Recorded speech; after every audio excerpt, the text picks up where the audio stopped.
Hey, happy April Fool's Day. I'm asking, will you pull any pranks today? Will anybody be able to fool you today? My in-laws, the Hovens, have almost always done something, quote, special on April Fool's Day. One day they had their friend Jerry over for dinner.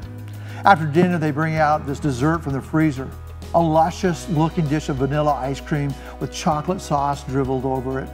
He's an ice cream guy, so he starts salivating right away. He gets a spoonful of this great looking dessert, savors it as he sucks it into his mouth, only to discover it's mashed potatoes. Mashed potatoes that they had frozen beforehand to make it look like ice cream.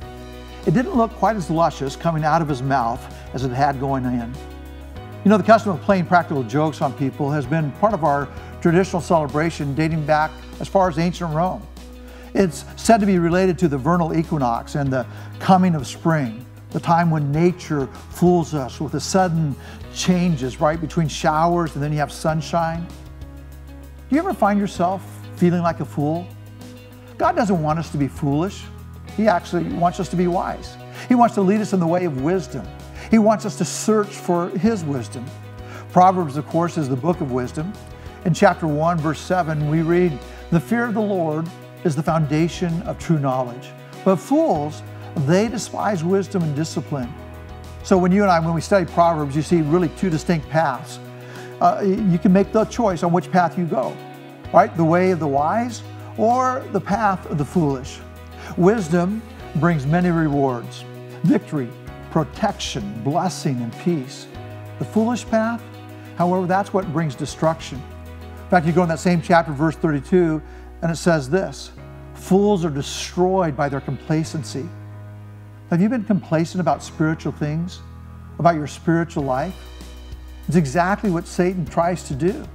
He wants to breed complacency in our lives. I'll get to my Bible later. I'll go to church. I mean, online, maybe not. You know, I'll wait till things get back to normal. No big deal. I don't need that. Hey, on April Fool's Day, let's wise up to Satan's strategy, especially during this time of crisis.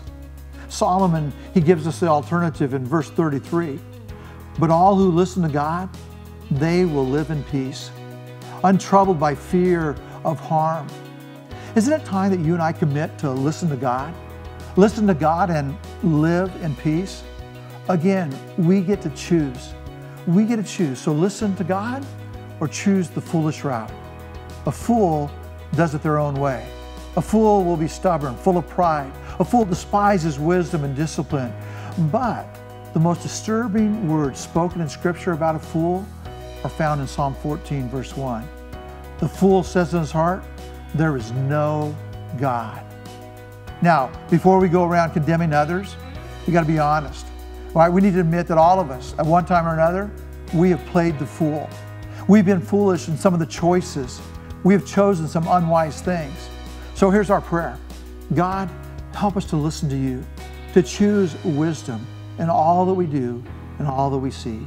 Again, let's not play the fool today or in the coming days as well.